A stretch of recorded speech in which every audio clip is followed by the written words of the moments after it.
Hello దోస్తులు, మంచిగా ఉన్నారా? మేమైతే మస్తు మంచిగా ఉన్నాం. ఈరోజు మేమైతే తోటలో కూరగాయ విత్తనాలు నాటుకున్నామండి. చూడండి, టికుగాడు చిన్న రైతు అయిపోయింది. టికుగాడి బర్త్డే కానీ, మా బాబు బర్త్డే కానీ, పిల్లల బర్త్డేస్కి మేము ప్రతిసారి ఏదో ఒక పండు చెట్టు నాటిస్తామండి. ఏదో ఒక పండు అలా నాటి, ఇది జామ చెట్టు, మామిడి చెట్టు, ఇంకా పక్కన ఉసిరి చెట్టు కానీ, నిమ్మ చెట్టు కానీ, జామ చెట్టు కానీ, ఇట్లా గార్డెన్లో అన్ని రకాల దానిమ్మ చెట్టు, అన్ని రకాల చెట్లు ఉన్నాయి. ఇది జామ చెట్టు, ఇంకా మామిడి చెట్టు రెండు పక్క పక్కనే ఉంటాయండి.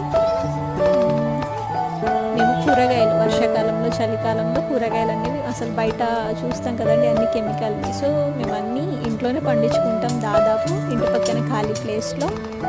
చూడండి, ఇది నిమ్మ చెట్టు, సపోటా చెట్టు కూడా ఉంది. సపోటా కూడా చూడండి, సపోటా కాయ కూడా వచ్చేసింది. నేను చూసుకోలేదు.